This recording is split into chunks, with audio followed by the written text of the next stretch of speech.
So guys, lawyer Effiong has come out to defend the NYSC core member who criticized Tinubu for poor leadership, calling him Tinubu terrible president.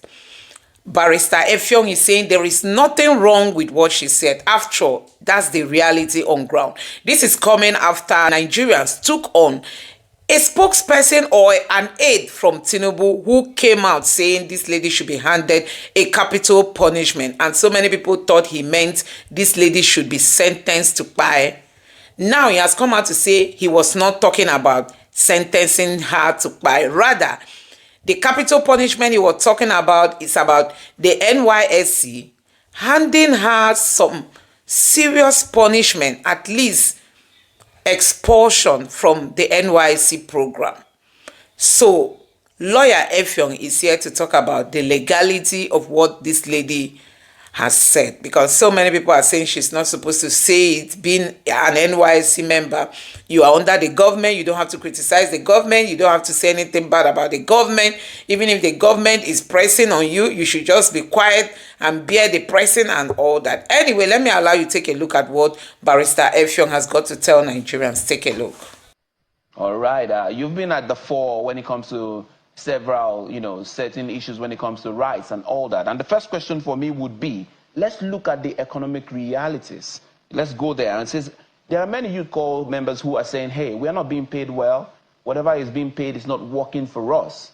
Where does this leave us right now when it comes to, the youth corps program as it stands today? Where does it leave us, basically? The challenges faced by Nigerians in general.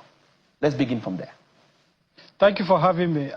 Let me start or preface my comments by saying that when the National Youth Service Corps was established in 1973 by the Yakubu Gowon regime, the intention, in some sense, was noble, given that we had just come out of the Civil War that spanned over a period of about 3 years, with thousands of people slaughtered. Nigeria was deeply polarized along ethnic and religious divide. So the Gowon regime bettered the NYSC with the intention of unifying the country. And it is important that I start on that basis so that we don't lose focus of what the NYSC is meant for. It was meant to unify the country. That is why when you are posted as a corps member, you are posted outside your area of comfort, usually outside your state of origin or outside the state where you attended a tertiary institution. It is intended to give you exposure to other parts of the country. And that is why, for me, for example, I finished from University of Uyo, I was posted to Ondo State. The intention was for me to understand the culture of the Yoruba people and a place other than my area, where I grew up. That is what the NYSC was designed for. Now, about 52 years after this scheme, or the NYSC was established, if you put a vote today and ask Nigerian graduates, Nigerian students, and even persons who have passed through the NYSC, I will not be surprised if majority tell you that it is a colossal failure. The purpose for which the NYSC was established has not been attained. Nigeria is now more polarized than it has ever been.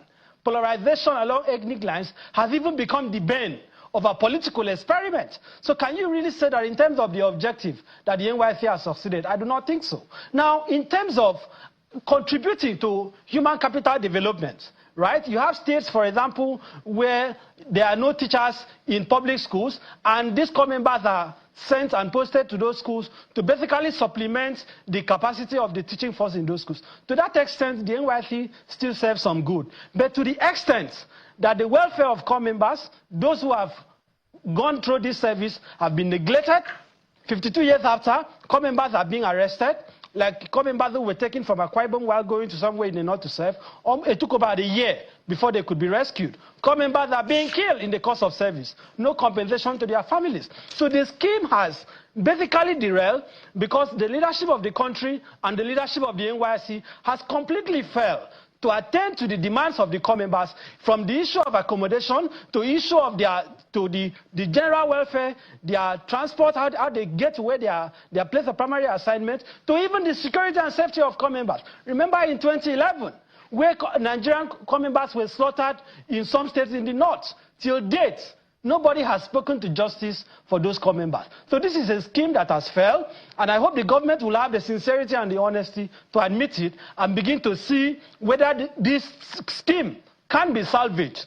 Because the way it is looking now, it is beginning to look that they are turning the whole scheme into a complete joke with the way they are now going after, persons who are voicing their concerns about the issues militating against the NYSC.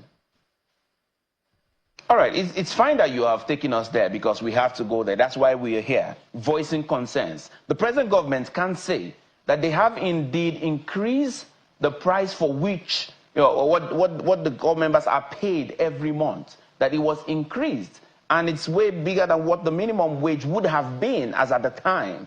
And then they are saying, what more? There are things that are thinking to do, but what more could we have done? And then you have somebody who has voiced her opinions as regards what's going on in the general scale. But she is serving now as a corps member, and there are legal and ethical aspects to this case.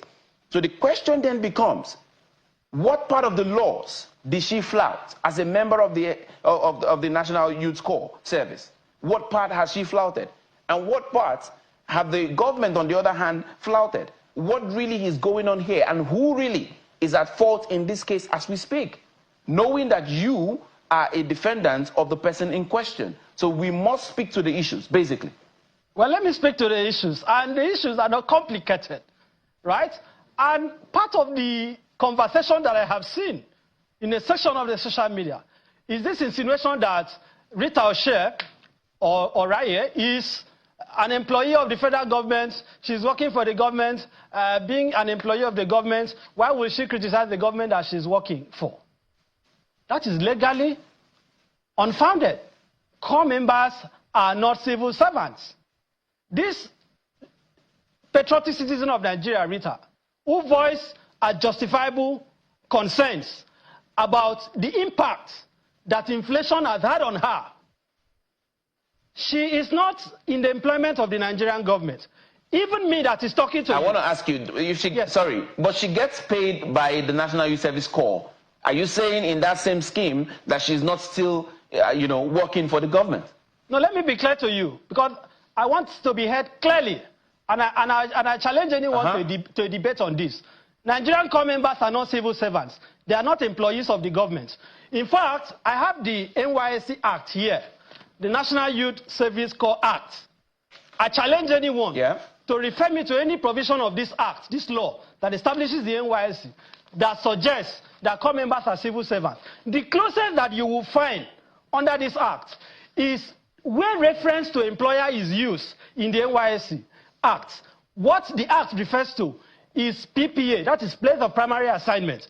Assuming without conceding, yes, because the corps members under the act can be posted either to a private sector or public sector. But assuming without conceding that corps members serving in government agencies or government institutions are deemed in some sense to be working for the government, that will still not apply to this particular corps member. She works in the private sector. She's not working in any government parastatal. So you can't even say, how can you say someone is an employee of a government and is not paid salary? I hope you are aware. You cannot say... But the government can say, can you hear me? The government can say that they facilitated her move to the private place where she's working at the moment. No. Again, that is just like a recruitment agency. For the purpose of posting corps members to PPA, the NYSC basically acts as a vehicle, as an agency, for the purpose of enabling corps members to go to PPA where they are serving. I want to be heard very clearly that under the act, under the law, if you look at section 2 of the NYSC Act, all that the law requires is for corps members to be called up. That is the language of the law. To be called up if you are eligible. That is within the age bracket that is permissible. You are called up to serve. And the law makes it compulsory that once you are still within the age bracket, you offer yourself for compulsory service. It is called national service, not service to the federal government.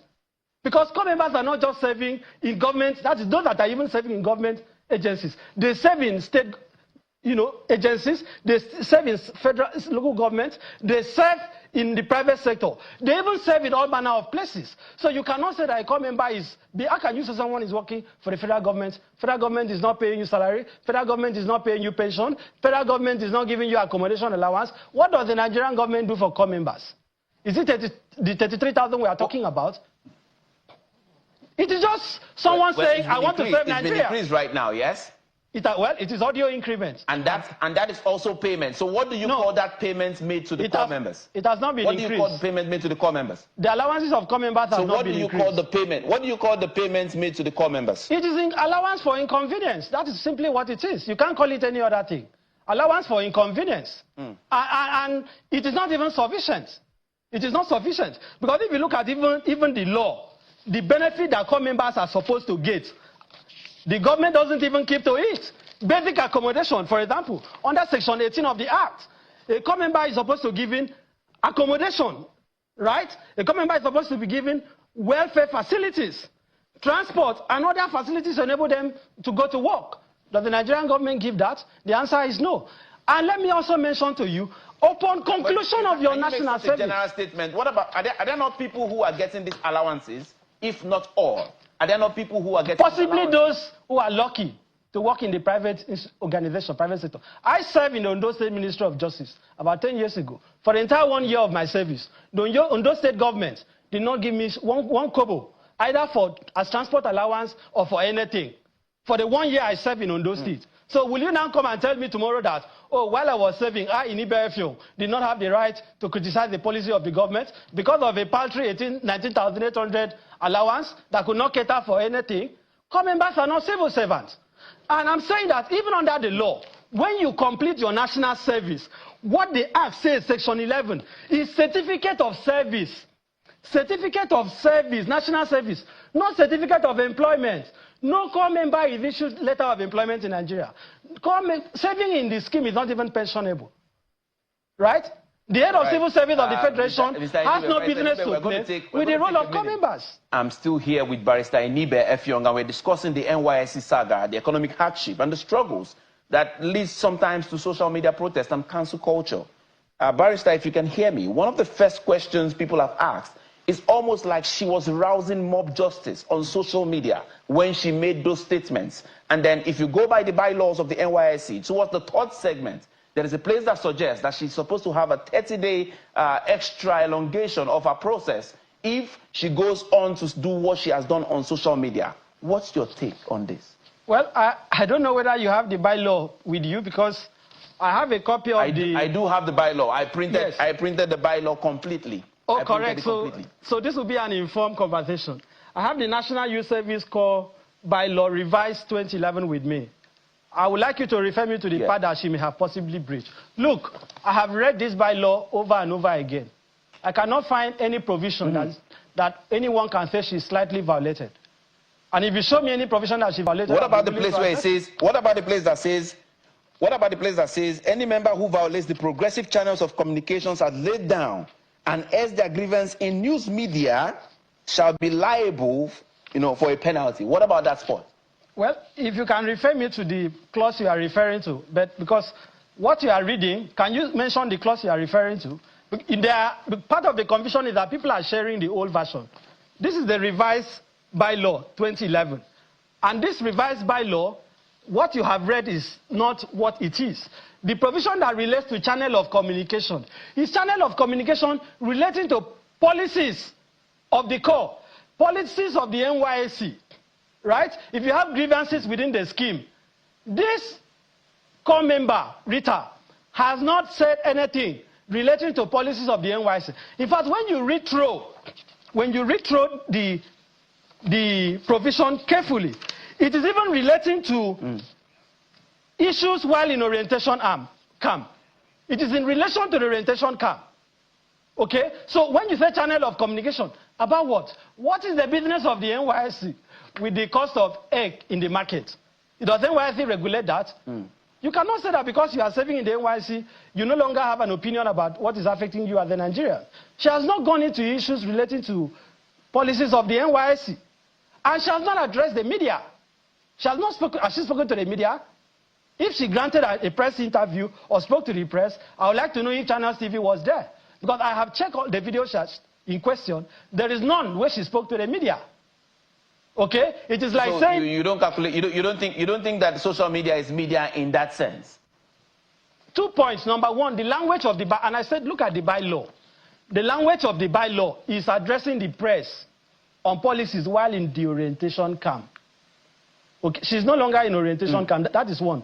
Number two, the policies must be policies of the NYSC. Once the comments made by a core member is outside the purview of the scheme, NYSC has no jurisdiction. So you cannot say that as a Nigerian, because I've offered to save Nigeria for 1 year, I have no right to complain about the price of fuel. That would be absurd. I have no right to say that the cost of transportation is too high. The NYSC kit, the uniform, right, is not a chain of enslavement. It is not meant to seal somebody's mouth. That is not what the NYSC is meant for. And part of this confusion is because this was something that was introduced by the military. So many Nigerians, quite sadly, are suffering from a post-military complex. They are unable to divorce themselves from this military mentality. This is supposed to be a democracy. There is nothing in the bylaw that she has violated. It doesn't even apply. NYSC has no business talking to this lady on this matter.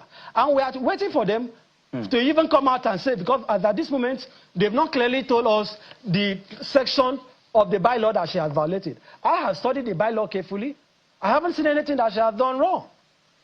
The third channel of communication in relation to what? So you think that she does not owe the NYSC nor the government an apology? No, what has to happen?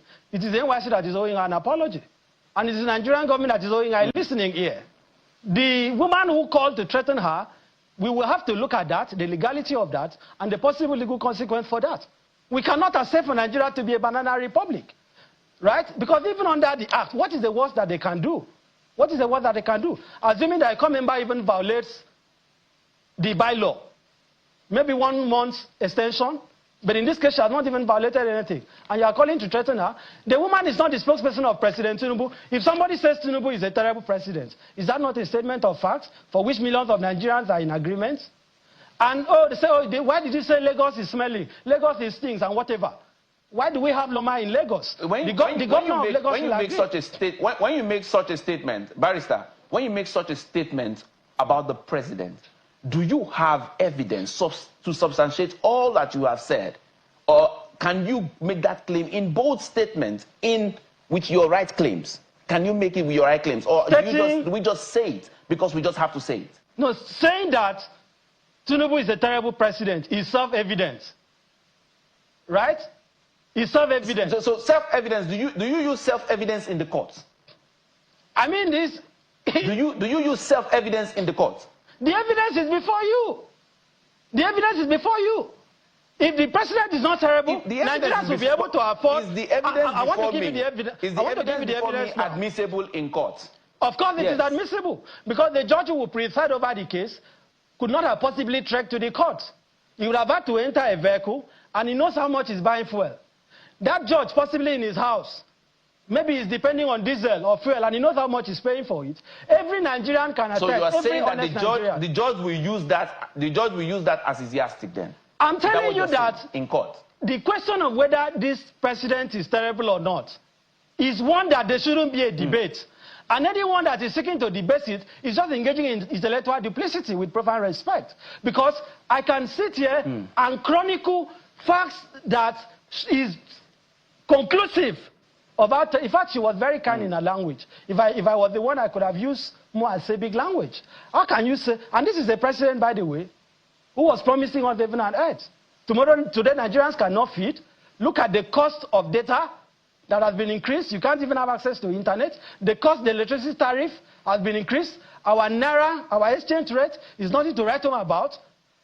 Healthcare, nothing to write home about. The war on corruption, the president has not fought it.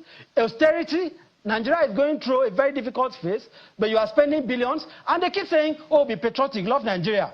Core members should love Nigeria. But the president is so patriotic that he needed a new aircraft to be able to fly around. They are so patriotic, he had to spend billions to build a new lodge for the vice president. Who is paying for the lodge that core members are staying? Who is paying for the transport fare that core members are using to go to work? Why is it that when we speak about patriotism, the man is only made of the Nigerian people and never of our leaders? This core member must be given a national honor because she has provoked, and let me advise And I said it with lots of responsibility.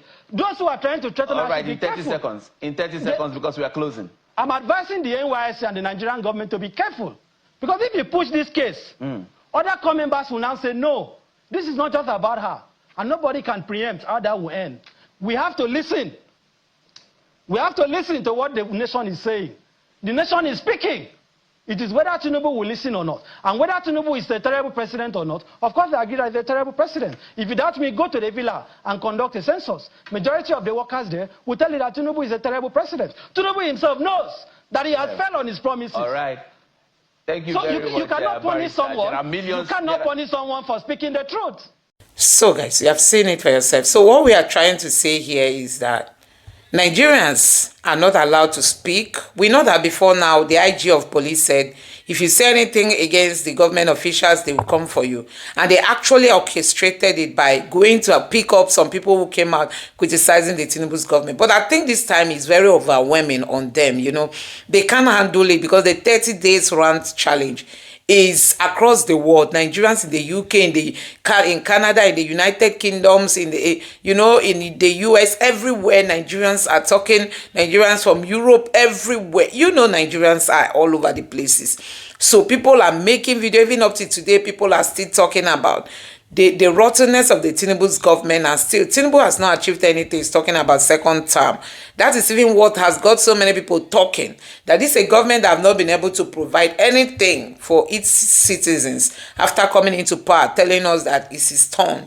And INEC gave him this position. He has not been able to achieve anything for Nigerians, and now he's going for second term. His son is already preparing for them. You see, you can imagine how these people, the way they take Nigerians for granted. You did not achieve anything, and you are boldly going into campaign, and this early. How do you expect to win? If Nigeria is a place where, due process and also people really allow free and fair elections to hold, Tinubu will not be talking about re-elections. If Nigeria was to be a country where free elections are allowed to take place, Tinubu won't be talking of second term. It's because they know that whether you vote or you don't vote, INEC can give them a figure and they are going to declare him winner. So it's not all about whether you vote or you don't vote. Tinubu is not depending on your vote. And he told Nigerians that if I don't give you electricity, if I come for second time, don't vote me.